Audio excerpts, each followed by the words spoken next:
Hello everyone and welcome back to the channel. I am Connor Bromley and I'm joined today by Ethan Todd, a man who I think came to prominence among Sunderland fans with his Twitter or X threads. You know, whenever we were linked with a player, you'd be in there straight away, wouldn't you, telling me why it's a good sign or why it's a bad sign. So it's nice to welcome you on here to talk about transfers mainly. But how are you doing, Ethan? What are you doing these days? I'm very well, thank you. I've been freelancing for Give Me Sport for like the last month or so, getting to do a lot of like Premier League articles and stuff, and got to name Granit Xhaka as the Premier League signing of the summer, which was a bit bizarre to actually write considering the last 10 years that we've had. But yeah, really good.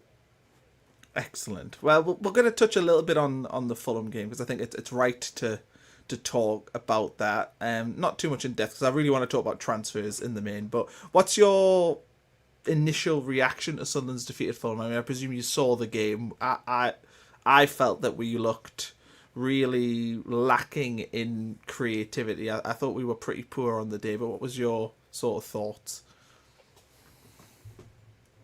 Yeah, I was on a Fulham preview podcast on the Thursday, and I said on the podcast that I was a bit worried about potentially, obviously, starting five at the back and how that would manifest itself in the game. And as soon as obviously saw the unchanged lineup, I was a bit concerned about how much territory we were going to let them have and the crosses coming into the box. But yeah, I just think the setup, I just think we lack that creative edge and lack that spark and just never seem to be able to cause them any real openings or any real problems. So I think I said on X as well after the game, I think it's a rare one, but I think maybe Zlabris got it wrong in the setup. I think we should have went with the four and tried to assert ourselves a little bit more. Yeah, it's interesting because I was an advocate of the five at the back, but advocate of it in a situational way when we go to Chelsea away. I mean, this was the time where I was advocating for it was before that Chelsea away game because we went to Man United, you know, a couple of games earlier and went four at the back and it went horribly wrong there. And I was like, no, when we play these bigger teams, we need to play five at the back, utilize that physical strength that we have at the back with the three centre backs. But I never want to see it against Everton at home.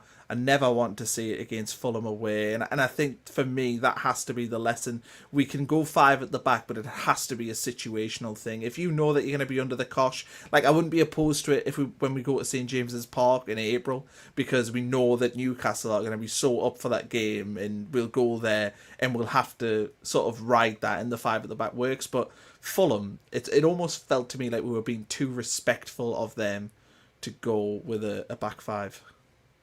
Yeah, I think, yeah, like what you're saying about the Everton game as well, I think there's definitely a time and a place for the five at the back. And obviously, when Hume kind of falls into midfield, we are quite flexible and fluid with the positions and stuff. But yeah, I think starting with the five at the back against Fulham, I think we just afforded them too much respect. I can see why he did it, obviously, because it was shortly after the international break. Maybe they haven't had as much time to sort of go back to the four, and then obviously it's worked so well with the five in the last few games. But I think it just went a similar way against Everton. We just afforded them too much respect, and I think Labrise is always kind of caution first. But considering the start that we've had, I think that Fulham was potentially an opportunity to take the handbrake off a little bit and kind of our dominance creatively rather than defensively. And then I think we had half chances, and I think the goal towards the end of the second half, I felt like it was coming. And I remember mentioning in midweek, I think that's how good the Premier League is. There's so much technical quality that one moment can decide a game, and I think that's what happened with the cross. It was an unbelievable cross, kind of a bit of indecision from Roos, but I think that just shows how much quality there is in the Premier League, and I think sometimes affording teams too much respect, I think you can sort of enable that quality to come to the forefront a bit more. But we have similar quality to her teams as well. So I think going forward, particularly next weekend as well, I think we do need to disengage the handbrake a little bit, I think. Yeah, I would agree with that. I'd be pretty disappointed if we were five at the back again for that. Last thing really on the Fulham game before we talk about transfers. How much of an impact do you think it had that we obviously had an international break and then we were playing away in London? Because that means that if you're comparing, say, Sunderland and Fulham will have had players away as well, but Fulham will have came back probably on the Thursday, and then they've got the Friday, and then they're going to the game on the Saturday. Whereas for us, our players come back on the Thursday, then we have to travel on the Friday. It feels like there'll be no preparation time, and I feel like there's not really been that much said about that. But I think having to come from an international break and play away in London, I think is really really difficult for us. I mean, because there was teams this weekend who obviously had away games from the international break, but like West Ham going to Bournemouth is nowhere near the trek of us going to London, and also West Ham probably would have been able to sleep in their own beds the night before and stuff. There's factors like that. But do you think that that's maybe a reason why we look so off the pace in this game? Yeah, I think they did look a bit jaded, and I think if we're going to set up in that five at the back, then I think being that little bit more leggy, I think it just shows more because you've automatically got one less body in central midfield. So if you two centre midfielders, obviously both away on international duty and say at 100% capacity, I think that manifests itself a bit more as well. But I think for us, I think the international break came at a really unfortunate moment, obviously off the back of a last-minute equaliser against Arsenal. Would have been great to take that momentum. I think if we'd obviously got that result against Arsenal and played Fulham the following weekend without the break, I would have backed us to perform better. And then I think obviously with Fulham being on a really poor run of results before the break, I think the break has probably came at the perfect time for them to sort of reset. And then they've had a good result at home against the side, which they probably would have, well, definitely taken 3 points at the start of the weekend. So I think it came at a good time for them and a bad time for us. But hopefully there's not an international break for another few weeks, so we should get a good run of games going. Yeah, right. We're going to talk about transfers. So if you've got any questions about transfers, I see we've got quite a few in here, but yeah, let us know and we'll get to them. I thought it was interesting though from John McKinney, 6 months today that Tommy Watson scored. So happy days, good memories. Half a year ago, feels like longer than half a year ago, and certainly when it comes to transfers, we've signed a lot of players in the last 6 months. But let's talk about players who are expected to leave first. I've written 4 down here. Obviously, we've got tons of fringe players, and I'm not going to talk about Abdullah Bar and players like that because we all know that they're going to be, yeah, they're all going to be on the way. But in terms of first team squad members, I'm looking at Dan Neil, Dennis Sirkin, Arthur Masuaku, and potentially Chris Rigg. But Chris Rigg, that for me would be a loan, but he was obviously left out of the squad at the weekend. Does that sound about right to you? If we were going to see players leave, do you think it's them 4, or is there other players in the squad you think might end up on the way out? I think obviously the fringe players, it goes without saying that the squad as a whole needs totally trimming. There's probably half a dozen you could get rid of instantly. The only one out of those 4 you mentioned, I think would probably, I don't see Rigg going even on loan in January. I think he's had such a good 2 seasons, and I think Labrise probably trusts him more than Dan Neil, which we've seen so far this season. Rigg's got more minutes than him so far. So I think Rigg's development would probably be best served staying and learning under the likes of Xhaka. And I think there's definitely, depending on the January business, I think there's definitely minutes for Rigg in the Premier League for the rest of the season. I think he offers us something different in midfield, especially like with how comfortable he is in possession. I know he's physically isn't at the level yet, but he's still only 18. I think that's going to come with time, but I think he's got the technical quality to give a good account of himself in the league. So I don't see Rigg going even on loan, but I think I would have personally given Neil a run out, especially when it was getting to the second half, and I think you could tell we were kind of getting overrun in midfield a bit. But I think that shows if Labrise doesn't trust him to come on in that game when a lot of people were arguing we were crying out for another body in midfield, I think that probably shows that Neil's future definitely lies away from the club. Whether it's in January and we try and get probably a minimal fee for him or he leaves on the free at the end of the season, I think Neil's definitely gone. And Masuaku is another strange one as well. I can see him leaving, but it just seems strange that obviously with Ronaldo being our number 1 left back, that he won't or he's not intending on trying to assert himself a little bit more. And obviously there's rumours that he's going to return to Turkey, but against that, I think it was Nottingham Forest where he featured and he just really didn't look up to par. So I'm kind of surprised at that he's essentially given up hope of trying to secure his spot on the team already.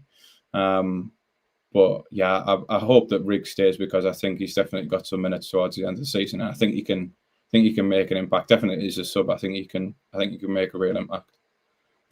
Yeah, the other one I suppose worth mentioning, because I think I've seen a tentative link, Anthony Patterson. I've seen him linked out with Matty Young potentially coming back. Now, for me, the only way that Anthony Patterson leaves is if we find a number 2 goalkeeper that's happy to be a number 2. I don't see them looking at Simon Moore or Matty Young as being cover in the Premier League, because if Robin Roofs gets injured tomorrow, then you wouldn't be happy with Simon Moore or Matty Young being the number 1.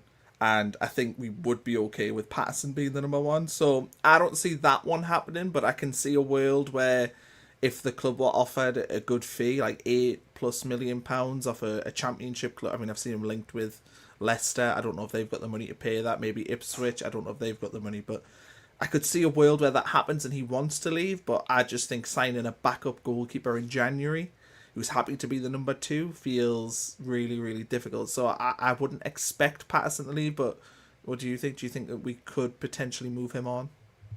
No, I think mid-season getting rid of Patterson is a bit of a risk. Like we saw towards the end of the last season when Moore had to come in. I know he did pretty well deputising for Patterson, but if Roos gets injured, I think, yeah, definitely don't want to be relying on Moore, especially in the Premier League. I think it's just far too many levels above what he can do for us. But I think Patterson was probably going to be the number 1 until they signed Roos, and obviously Roos has just done amazingly. I think he could, in the next few years, I honestly think he could go on to be a top 5 European club. I think he's got the potential to be that good. He really reminds us of Courtois. He's just his frame and the way he plays. I know he was potentially at fault on Saturday, but I think honestly, the sky's the limit for him. And I would hope that Matty Young continues his development, which everyone backs him to do, and I don't see why he wouldn't. And then potentially he could be the number 2 next season if Patterson goes in the summer.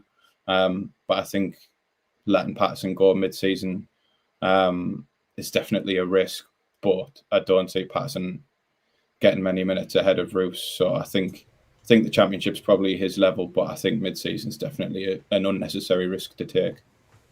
Yeah. Back on Neil and Serkin, I always couple these two together because obviously they've got their contract situations. They were big players for us in the Championship, but I feel like selling them in January to make minimal amounts. I mean, if you were a team tracking them, how much money would you be paying when they've got 6 months left on the contract? And of course, I've seen that Dan Neil has been linked with moves abroad, so he could in theory move for free and sign that deal. But for me, selling them for maybe a collective like 8 million, that doesn't feel worth it. I think considering the cover that they offer with Masuaku as well, who I think will leave, we'd have to bring in another left back. I think we're already short in central midfield, so selling a central midfielder is not an option for me. And obviously we've got the AFCON thing, so the AFCON means that these two won't be leaving anyway until like the end of the window, because we're not going to sell them at the start of January.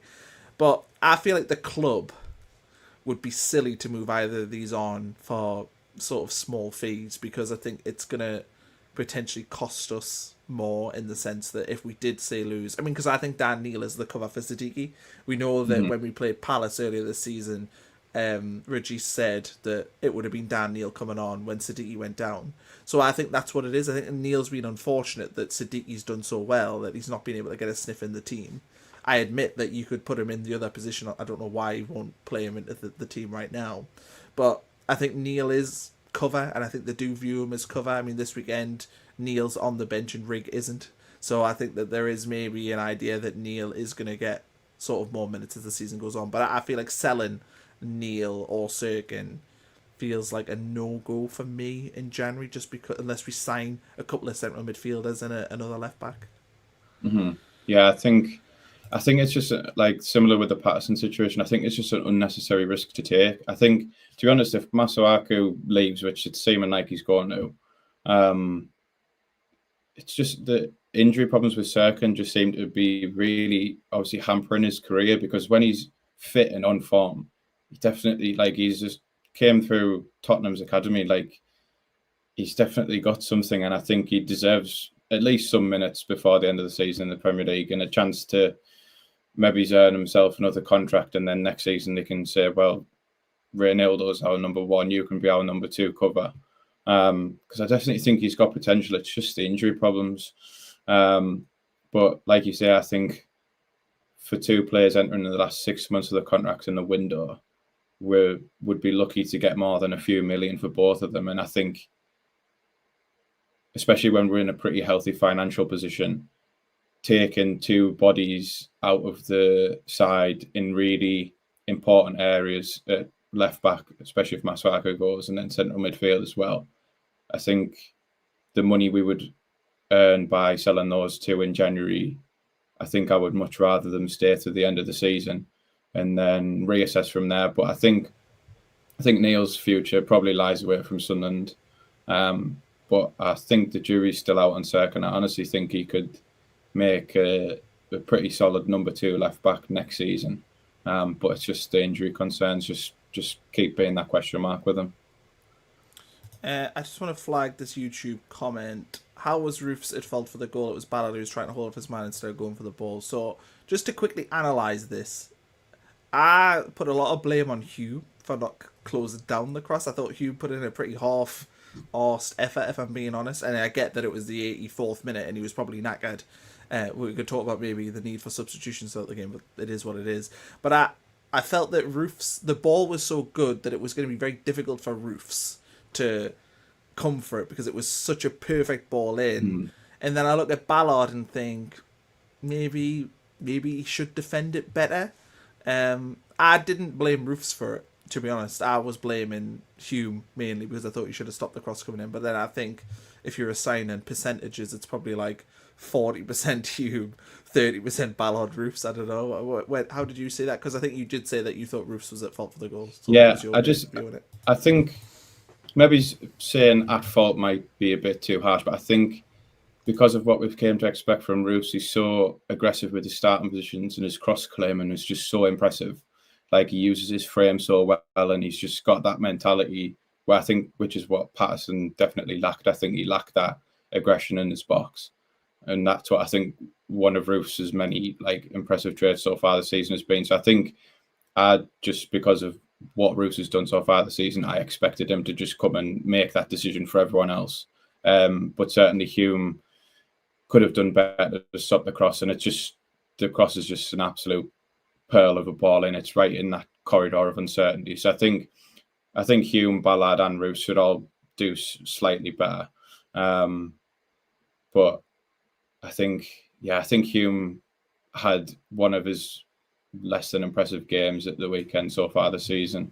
And I think maybe that was a bit of a hangover from the international break as well. But I just think because of how aggressive Roofs has been with his starting position so far this season, which has been so good, I think if he just came and claimed it, I don't know if that goal goes in. But I think it's just a split-second indecision from Ballard and Roofs, and then the quality of the cross and the quality of teams in this league, that's when you get punished. But maybe his fault is too strong, but I think just a bit of an indecision and then the quality punishes us, I think. Yeah, I'd probably agree with that. Right, what areas do you think we need new players in? Because for me, I'm looking at this and I think we need a central midfielder and I think we need a right winger. That's like the minimum for me in the January window. I think there's an argument that maybe we need left centre back cover for Alderete, but I think with Gertruida, Alderete, Mukiele, Ballard, I feel like we're pretty set there. But I know that the club obviously really like John Lasumi and they were going for that right at the end of the deadline. But yeah, centre mid and right winger, that's the two that I'm looking at. But are you looking anywhere else in the team, or do you think we're actually set on those positions? Yeah, I'd agree. I think central midfield and right wing is definitely the two problem positions. From what I've seen of Talby, he's clearly raw, but he's got ability and he's just got that. nature where his first thought is to drive at the defences, and he's got pace, he's got really good dribbling ability, and he's clearly better off the left than on the right. And I think Traore, you can't fault his effort, and I think Lebris likes him because of the way he'll defend as well. But yeah, I just think right wing, I think at our best last season, we had goals from left wing, right wing, and up front as well. And I think we've lost a bit of that sort of that danger in the wide areas. I think a lot of the goal scoring responsibility has been on Isidore's shoulders. So yeah, I just think we need a right winger who's just got that goal scoring intent. And then the starting midfield three of obviously Xhaka, Siddiqui, and Diarra when he's fit again. That's a really impressive midfield three. But as we've seen, obviously injuries can happen. So I think we definitely need another number 8 to come in who's pretty much on the level of Diarra and Siddiqui because they've been so good. And they've got the potential to obviously improve monumentally. But yeah, I think a number 8 and a right wing is definitely the two key positions that we need to be targeting. And I could see them going back in for Lasimi. But if you had him and Alderete, how did they both get in the same team? And obviously Alderete has been so good. So it would be good to have another centre half of his quality, but I don't think that's potentially too high on the priority list if you're going to be looking for a centre half. I think it might be maybe he's a younger player who's a bit more of a project player. Because I would expect if Lasimi did come, he'd be wanting the same position as Alderete. That's two quality centre halves fighting for the same role. But yeah, I think number 8 we definitely need in a right winger who's capable of scoring and assisting and chance creation. I think that's 100% where we need to be going for. I want to talk a little bit about Grouders as well, because we obviously have him on loan, and that decision will come at the end of the season. We won't sign him in January. But from what you've seen so far, would you make that a permanent transfer? I mean, he's obviously a very versatile player as well, and I think there is an answer. We talked about the central midfield and needing potentially a new central midfielder. Well, I feel like Grouders could be an answer to this problem, certainly in the short term, if we moved him sort of to be the one in front of the back four, and then put Xhaka and Siddiqui kind of like they were against Chelsea, where they were a bit more advanced. Certainly Xhaka was. I feel like that's maybe an answer, but what's your take on Grouders so far, and do you think we should make that? I think it's 80 million euros or something to make that permanent. Would you do that? I think, yeah, like you said, his versatility, he's played, I think he's played centre half, left back, right back, and holding midfield in his career. So I think, like I say, if for the short term, I think if Xhaka maybe plays slightly more advanced and he's kind of a holding midfielder / centre half, I think he's got the ability to do that. I think that's what's been so impressive for me, the recruitment over the summer. It's obviously they've targeted good characters and good players, but the versatility of some of the players as well, especially in defence. I think the versatility of Grouders is his best attribute. Obviously, he's really good on the ball. He's physically really good. He was fantastic at Chelsea. I think that's his best game for us against Chelsea. He was so dominant and really calm on the ball. So I'd definitely be hoping that we do sign him permanently. And I would like to see him play in midfield because I think he's definitely comfortable in possession of playing midfield. So I think that if he doesn't trust Neil to play in midfield and we want to divert away from the 5 at the back slightly, especially against teams where we're thinking we could pick up points, I would like to see him played in midfield and see how that goes. Because he's only played a handful of games. His connection, that obviously Lebris always mentions, connection with the teammates, that's only going to improve as he adapts to the league. So yeah, I think I would be disappointed if we didn't sign him permanently. If obviously, hopefully, he continues in the same vein of form that he has. But yeah, I've been really impressed by him, and it's always good. I think that's obviously what Luke O'Nien was kind of famed for, is versatility. And obviously, Grouders is a level above O'Nien, but having a player comfortable of playing multiple positions is just so important for like squad depth and stuff. So yeah, I'd hope that they explore that, and I think for 15 million ish in that ballpark, I think it would be a clever investment. Yeah, I've got some potential targets to run by you, and you can run some by me if you've got any on your list. But for Tor at Leicester, we were linked to him in the summer. He's a player that I really like. He came in at the Premier League, got a really bad injury, and then this season has really, really been one of Leicester's best players. Certainly, whenever I watch Leicester, and I do still watch a lot of the Championship, it's still my favourite league. He looks good, and I think he looks like a good player. He's scoring goals. He scores as well, goals from sort of nothing.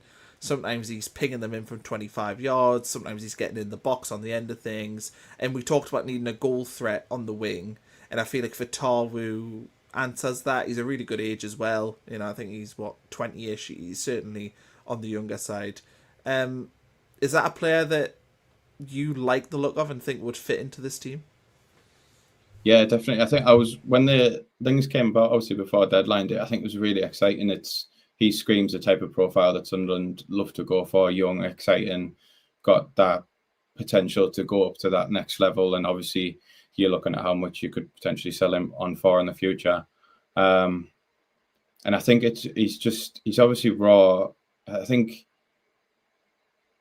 there's still question marks over Adingra. I know he's probably still settling in, and he hasn't really been given much of a chance. But I think there's an argument to be had that maybe if we'd already targeted Talby using the funds we've used for Adingra, might have been better served targeting a player like Fatawu who can play on the right side. I think Adingra and Talby are clearly both better off the left, and I think we've maybe missed the trick not targeting an out and out right winger. So yeah, I'd be really excited by him. I think he fits the recruitment model to a T, and he's already proved himself in the Championship, and he's only going to keep continuing improving. And he's just a really exciting player. I think he's a similar profile to Talby as well, where obviously on different sides, but where his first thought is I'm going to drive at the defence. And he's just got that pace and just got that sort of unpredictable kind of danger element. And obviously, Labrise is such a good coach. I think he could refine those technical aspects of his game. So yeah, I was really excited by those links initially when they came out in the window. But I think Leicester would probably command quite a big fee for him. And I think he's pretty imperative to their promotion prospects. So could be one to revisit at the end of the season. But he's definitely one who I'd be really excited for us to look at 100%. Yeah, I think it's interesting. I mean, I'm going to look at the Championship table now as I'm talking, but Leicester potentially have a points deduction as well, I think. So they're currently 10th. They're on 24 points. They're only 1 point outside the playoffs, but they do have a potential deduction coming. So I wonder if the state of play could change. If they have a bit of a rough period over Christmas and they're sitting sort of mid-table and they've got this potential points deduction, maybe they would think, you know what, we can cash in. But obviously, if they're going for promotion, they'd be pretty silly to sell. But yeah, I think Fatawu is definitely one. I think he must be on our radar. I think El Canus as well was probably one that was on our radar this past summer. Ahmad, we've got some comments here. So Billy has suggested Ahmad for right wing, and I would generally dismiss Ahmad as being pretty unlikely, but it's pretty rife with speculation that Man United are targeting Antoine Semenyo. And if they're going to spend 65 million on another right-sided forward when they've already got Brian Mbeumo, feels like Ahmad falls further down that pecking order, and I don't believe for 1 minute that Ahmad wants to play at right wing back. So to facilitate that Semenyo move, would Man United entertain selling Ahmad? I mean, I'm probably in a little bit of dreamland here, but I feel like it's a one that I'm willing to give like maybe a 5% chance of happening. I think we're potentially venturing into the realms of a football manager save, but I think you instantly can dismiss it, probably because of the fee that Man United would want for him. And he clearly loves playing for Man United. I think that's obviously, I'm pretty sure he's a boyhood Man United supporter. I think that's probably been his footballing dream to play for Man United, and he's gone on and done that and proved he's good enough. But yeah, he's just not a right wing back. Like every game I watch of Man United, I just think like he's just so criminally wasted out there. And with Mbeumo coming in, it was one of the best right wingers in the league, if not European football. He's so good, so dangerous, and he's just so criminally underutilized there. And especially if they get Semenyo, he's, like, as you say, fallen further down the pecking order. But I just think the fee would probably be upwards of 50 million that they would ask for. And it would be unbelievable. Like, I think he taken away the emotional element of how good he was for us on loan. Like, just looking at his profile and the type of player he is, as we've seen, like, I think he would be genuinely perfect, like the perfect signing for what we need. And obviously he's still young as well. He's early 20s. He's only going to get better. So that would be like the dream signing. I included him in my recruitment thread over the summer, and that was obviously extremely unrealistic then. But I think we've proven that we're not just in the Premier League to make up the numbers, and we're not, as of yet, not kind of relegation fodder. And he can come and be one of the main men. And I think that's what he enjoyed so much about being at us before. He was just given that platform to succeed. But yeah, I think that would be the dream signing. But I don't think it's totally out of the realms of possibility.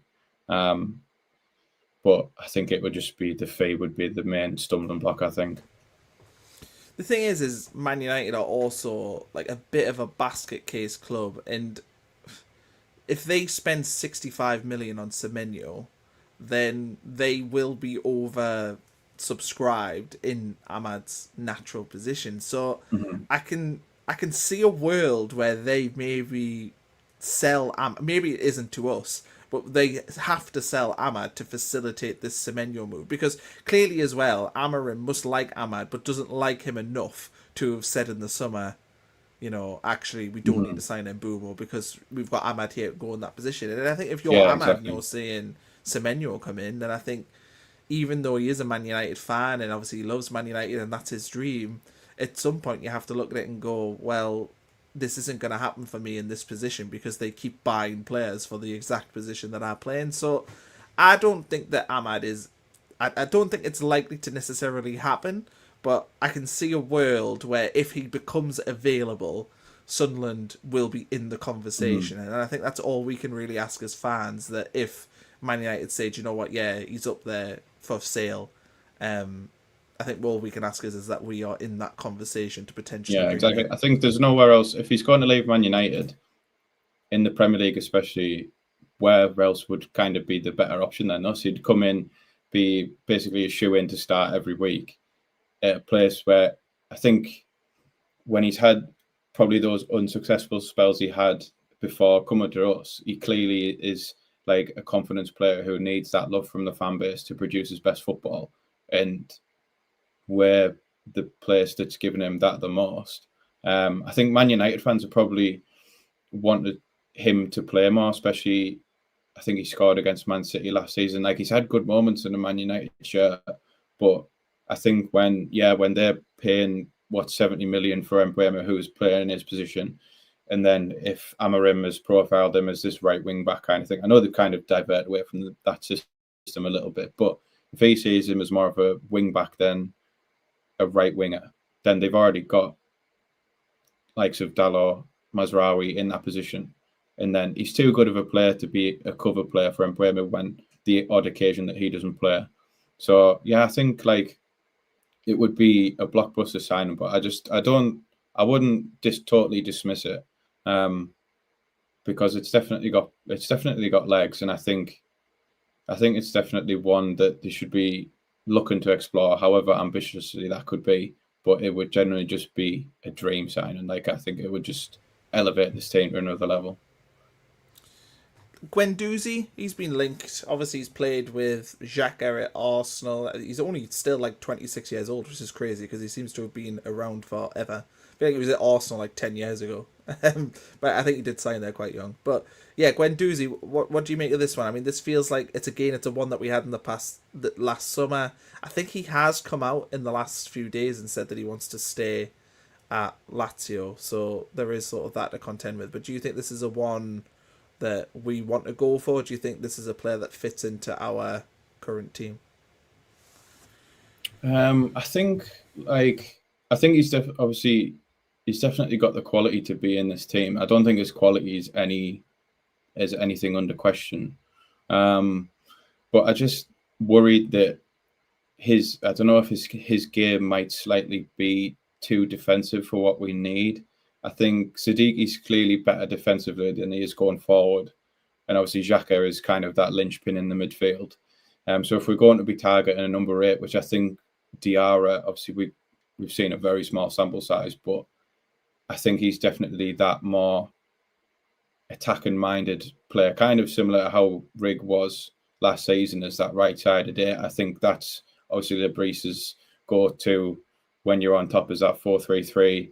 And I think Sadiqi's kind of the box-to-box. Obviously, Xhaka's going to sit. And then I think Diarra is going to be an unbelievable player in that advancing slightly more. So then I don't see Guendouzi coming in to kind of compete with Xhaka because he's just not going to compete with Xhaka. So I think it would, like, his quality is undeniable, but I don't see him kind of slotting in straight away, especially with Diarra to come back. And I think maybe if we didn't have Xhaka, I think, yeah, like 100%, because I think he's probably better slightly defensively than he is going forward, Guendouzi. So I think if they're going to be spending good money on another number 8, so to speak, I'd like it to be someone with a bit more attacking prowess rather than Guendouzi. But it's not to say that he's not a great player, and I'd be thrilled to see us get him because he's got obviously European pedigree and that connection with Lebris. But I just don't know if it's 100% the right profile that we should be looking for. I've put in here, and this is a player that, to be honest, I don't even know if he'd be a right fit, but I was trying to think about players that could be this sort of attacking central midfield option that we're talking about here, because I think that is what Sunderland need. I mean, there's a comment here from Jonathan Scott talking about the fact that Lefay should be able to slot in there, and that's an argument. You know, I think Tal will be playing on the left wing and Lefay playing centrally right now. If we played a 4-3-3, I feel like that would make a lot of sense. But I put Hayden Hackney on my list here, just because, again, I watch a lot of Championship football. I know he was linked with a move away in the summer to, I think it was Ipswich, and that fell through. Mm-hmm. Would he be interested in coming to Sunderland? Maybe not, because I think he's a Borough lad, but he feels like the sort of player he's the sort of player though that could, I think, a little bit like Adam Wharton at Palace. I think he could assimilate to life in the Premier League quite quickly. So Hayden Hackney's a guy I've got on my list. I don't know what you think of that. I don't know if he's necessarily... It's a risk to probably spend the 20 million on him that you'd need to, because obviously you don't know... He's not been tested at the highest of levels, and a lot of the players we've brought in have played top-level football or European football. But I also think that he is a player that I think could inject some creativity into that central midfield area.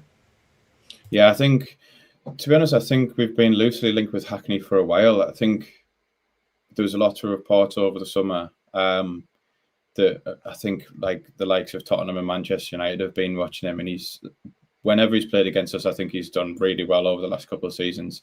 And he's obviously England youth international. He's so good technically.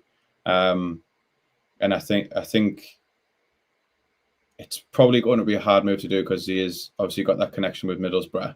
And if they're obviously going to maintain promotion prospects post Rob Edwards, he's their most important player without a doubt. But if Borough don't go up this season, I think he's definitely going to move on in the summer because he's definitely got the potential. I think he could play in the Premier League right now. I think he's that good technically, and I think he's only going to get better physically as well. So I think that would definitely be one I'd be excited by, especially if we can convince him, because I don't know if a boyhood Borough fan would want to come to Sunderland, but I mean, it's not like that we aren't one of the most exciting prospects in the Premier League at the moment. But purely from the type of player that he is, I think Hackney would be a really, really good addition to the squad, 100%. Well, he just used to talk to Lee Cattermole and Grant Ledbetter. Get them on the blower. Danny Graham as well, he played for both. The last player that's on my list is one that I've not seen him linked to something, but Miles Lewis-Skelly's been linked away with a loan move. And I feel like a loan for a player like him could be a good fit for Sunderland because obviously he's versatile. So if we were to lose Sirkin and Masuaku in January, he can fill in at left back. He's also obviously good in central midfield. And I think Arsenal would be happy with him coming to Sunderland because we play, I don't want to say we play in a similar style, but we do have similarities to Arsenal and how we play. So, I don't know, Lewis Skelly, if he is to leave on loan, I sort of feel like, why not Sunderland? Does it not make sense maybe for 6 months? Helps us to the end of the season before we bring in, potentially another central midfielder where we don't want to do that big business in January. And it helps Arsenal that they'll get a player playing top level football, probably getting lots of starts. I think, I think he's pretty capable in centre midfield and also at left back. So if in a world where Masuaku leaves, and then obviously there's the uncertainty about Serkin's future. So I think because he's pretty capable at left back and further on in midfield, he's proven himself in the Premier League, and his minutes are probably going to be hard to come by for Arsenal going forward, just for the rest of the season. So I think it'd be a really sensible addition, but I think that would potentially depend on our business going out the door, I think. But I think even though we've kind of obviously had such a good start and we're at the top of the table at the minute, I think we kind of have to take maybe the standards out of it when we're coming to recruitment. I think we still need to advertise ourselves as that club who can develop like these impressive young players for what is perceived to be the top clubs. Obviously, got to take the league positions out of it slightly, considering we're towards the top of the table. But I think we still need to be targeting those young players who need development from those sort of, say, top, what would be the recognised top 6 clubs kind of thing. Like we've done in the past, we've proven that we can do it and that we're a good development club, but we just need to go for that next level of player up now that we're in the Premier League and proving ourselves where we're at. So even the likes of, I know it's extremely ambitious, but Kobe Mainoo wanting to leave Man United repeatedly, those links are coming out. Seems to be out of favour on Dramarin, but he's another who would want to be starting week in, week out. And I'm not sure if he gets in over Xhaka or over Diarra automatically. But I think targeting those upper echelons of loan players that we could get, I think is the next step. Yeah, I just put on there from Coffee Goblin that Arsenal are a title rival, so maybe they don't want to strengthen the title rival. And Magnum Cabby saying good evening to you as well. Are there any players that I've not mentioned that you're thinking about that could be useful for us? I think some reports came out today. I think I was just reading the Sunderland Echo before we came on. Probably butchering the pronunciation, but Dele Bashiru seems to be out of favour in Italy. And I think he's like that type of attacking midfielder that we need to go for. I know that comment came up with, I think so. I think he was at Manchester City, I believe. And then I'm pretty sure he was at Chef Wed. And I think he had a short spell in Turkey. Yeah, I think he had a short spell in Turkey. But I think we need that number 8 who's slightly a bit more progressive. And I think like when you watch Lafay, he's got so much technical quality, but and he's obviously, that's why Labrie trusts him, because he works back so much. Like his defensive work rate for someone who's so gifted on the ball is just really impressive. But I think he's a bit too slight and a bit too weak to be playing in the central midfield of the Premier League. But I would have been happy to see him there on Saturday, because I think, like I mentioned it in the build-up on the Fulham podcast I was on, that he's got that. I think he's our one player who could split a defence open and spring Isidore through with like a really like incisive pass. I think he's one of the only players who can really split a defence open that we've got. So if Labrie is going to sort of disengage a handbrake a little bit, I'd like to see Lafay given a run in that right 8. Or maybe he's moving over the left side, Siddiqui going to the right. And then letting Talby start left wing. I think that would be more of an attacking approach, and I think that's where we need to get to. Like we mentioned before, I think the setup from Fulham was maybe slightly too defensively minded. So I wouldn't be opposed to giving Lafay a run in central midfield and see if he can match other teams physically, because we know he can technically, but it's whether he's got the physical attributes. Like Siddiqui, that's why he's so good, because he's good on the ball, but he's just such an athlete. So I would like to see that given a go. But yeah, I think Bashiru would be an option to look at. So I think he's out of favour where he is now.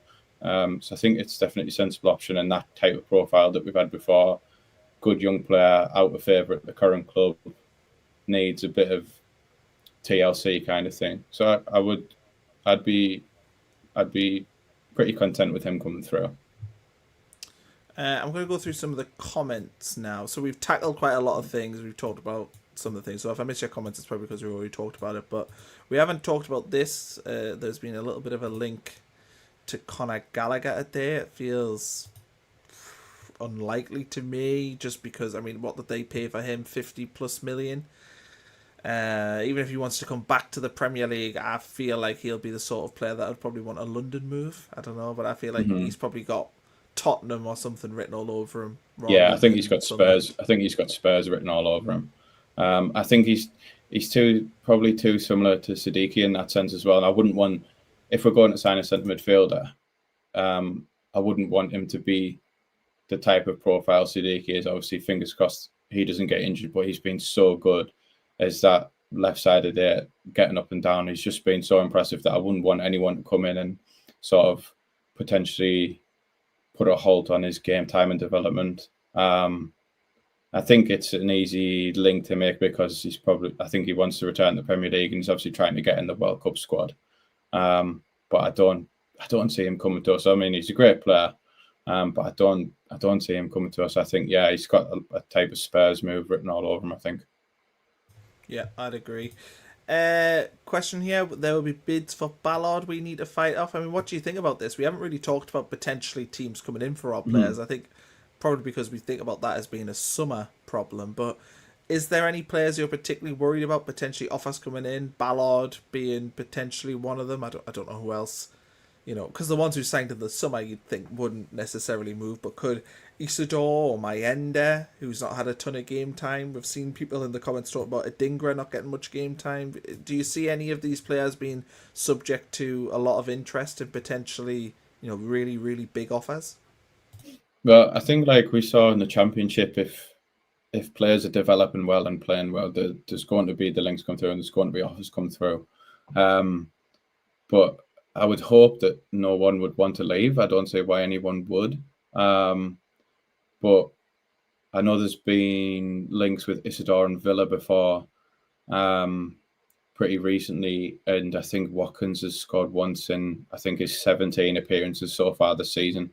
So Villa clearly need some more firepower up front, and Isidore's proven that he's Premier League quality, and he's only going to keep continuing improving. But I don't for one second think that Isidore would leave. He clearly loves it here, and the fans, that feeling's reciprocated. But I think Mayenda as well. I think he's probably deserved a few more minutes in the league so far this season. I'd like him to get another run, even on the right side. So I'd really hope that he doesn't leave, even on loan, because I think we need him as a body there 100%. And Ballard as well, I think he's shown that he's Premier League quality, and there's going to be teams who need that more physical profile rather than... I think he's definitely improved, certainly from his Championship days with his ability in possession. The way he kind of passes through a bit more now and sort of wraps them around the press. I think he's really improved in possession, and obviously we all know how dominant he is physically. So I think those teams who want more of a physical profile from the centre halves rather than focusing on their ability to play now, I think there's going to be interest in Ballard, but he's another one. Unless it was an astronomical fee that you couldn't turn down, which more than likely won't be, I don't see why he would want to leave. And he's clearly getting enough game time, especially when we're playing five at the back more often than not at the moment. So I don't see why he would want to leave. But one I could see potentially going, depending on what happens with him, Mundell, like it just came up in the chat there. I hope he doesn't leave, because I think he's obviously had a tough time with injuries, and I think he's another type of winger that can be really dangerous. He takes the ball and drives straight away. I think he's got a case for some minutes going towards the second half of the season if he can stay fit. But if he's kind of still recovering and not getting much of a look in ahead of, say, Adingra and Talby, I could see him potentially a Championship mid-season loan. But I hope he doesn't, because I think he deserves a chance. Yeah, I like Mundell. I think that he's probably Premier League level. Let's look at this one. We need a centre forward and right wing. Well, we talked about right wing, but we haven't talked about centre forward, and I think this is probably a good point to probably just about close this off, unless there's any other comments worth looking at. But yeah, centre forward, I'm pretty happy with our centre forward choice. I look at Brobby, who's getting up to full fitness. I think Brobby has a good shout at being the starter against Bournemouth next weekend. I look at Isidore, who's doing well, and I think Mayenda, with his age, is going to progress. And my concern with bringing a centre forward in, especially when I feel like our Premier League status feels quite sort of stable right now, especially with Leeds and Burnley and Wolves looking as bad as what they are. So I feel like bringing somebody in and taking minutes potentially away from a player like Mayenda is not ideal. So I think the fact that we never seem to play two up front lends me to believe that a centre forward feels unlikely, and I don't think that the reason why we look toothless going forward at times, I don't believe stems from the centre forward. I believe it stems from, at the weekend anyway, not having enough players in and around the centre forward, not having enough players, creating things for the centre forward. So I don't think the centre forward position's a problem for me. I don't know. Would you agree with that? No, I definitely agree with what you've just explained there. I think we've got two really opposite profiles, but both equally dangerous. I think Isidore is obviously the type of striker who's going to make those curving runs in behind. He's got pace to burn. The way he kind of drifts into that left side and then opens his body out across goal. I think his hold, like, he's obviously that type of striker who loves to get in behind, but his hold-up player and his physical presence compared to when he first came to us, I think, improved massively. And then obviously Broby is your traditional number 9, who's real physical presence, going to hold the ball up like he did against Chelsea, and obviously Arsenal as well. So I think we've got two really different strikers, but both equally dangerous in their own right. And then Mayenda, who we know he can produce. It's just whether Libre's trusts him enough at this level. But then with centre forwards as well, if we're going to be, say, looking for around the 20 million figure, I don't know how much of an improvement we would get on those three who we've already got. And then if you're going to sign a centre forward, you're going to be spending probably the most money, because goals win your games and centre forwards are always at a premium. So I think a striker, unless it's a loan deal in January, I think striker is potentially reassess that in the summer, like you said. But I've got faith in Isidore and Broby specifically to get us enough goals from this season. But I think when we were at our best last season, we had threats coming from out wide, and then obviously those late runs in the box as well, what Job was so good at, which I think the 5 at the back hampers a bit as well. So I think if we get back to our sort of typical formation under Libre, and the wide forwards improve that we've already got and potentially add another one, I think more goals will be spread around rather than relying on, well, Isidore and set pieces, which is where they've mostly come from so far. So I don't think, unless they've got a lot of funds to spare and target someone amazing.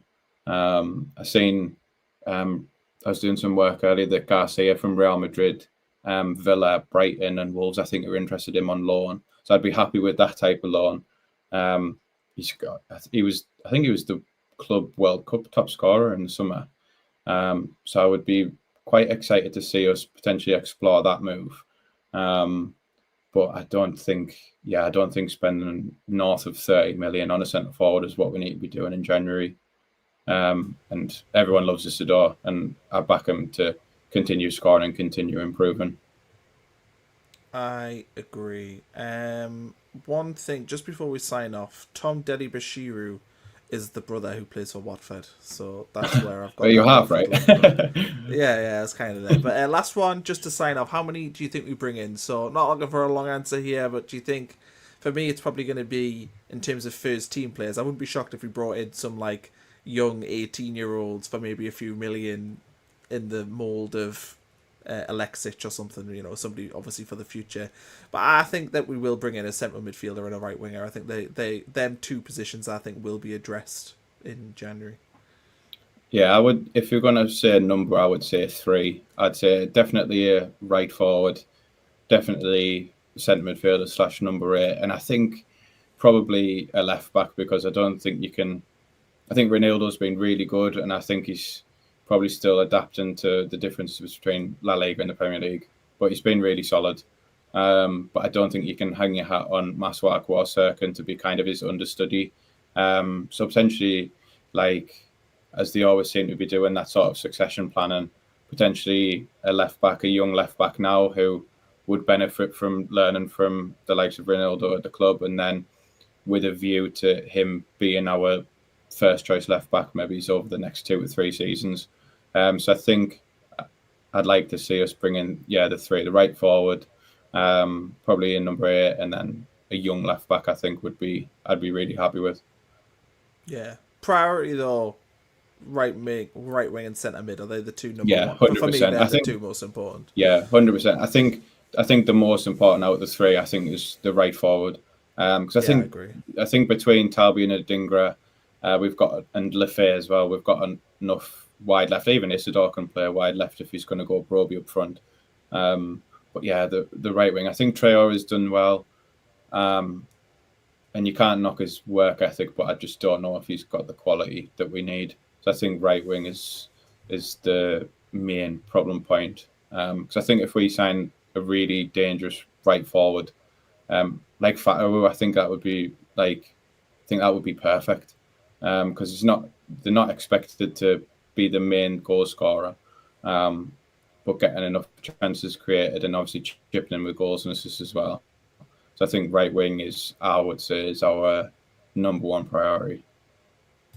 Perfect. Well, John, I'm sorry that you're saying hi all now because we're just about to sign off. But go back to the start, and you'll catch all of Ethan's words of wisdom and my words, so to speak. But yeah, follow Ethan as well. I don't know about Twitter. wisdom. You've got wisdom. But Ethan, you're pretty good on social media, so you're at Ethan_Todd2 if people want to follow you on there. I will actually quickly put your Twitter in the comments, so there we go. People can follow it. Definitely worth a follow, particularly in the transfer window, because you do them long threads. So yeah, thanks everyone though for watching. Go back to the start and watch. If you're not subscribed, please subscribe. It does help. I think we're on like 2,000. How many are we on right now? Let's have a look. 2,276. So let's keep getting that number upwards. But yeah, Ethan, thanks for coming on, and you'll be welcomed back on the channel soon. Maybe we'll come back in maybe just before the January transfer window opens for sure, and we'll see where we're at in terms of wanting to buy players. Maybe at that point, Traore has sealed that right wing position and he started scoring goals, and yeah, well, central midfield looks better because Diarra's back and whatnot. But yeah, thanks everyone for watching, and we'll catch you all soon for another video. Alt Ending and me are doing our usual match review, propaganda, and match preview. Ethan, you may be invited onto propaganda at some point. I think we're going to do guests on propaganda every once in a while. So I'm an avid listener of propaganda and ethics, so yeah. I will be more than happy to do so. It's the greatest idea I've ever stolen. It came from the Square Ball, which is a Leeds fanzine, but there we go. Yeah, thanks everyone, and we'll see you all soon.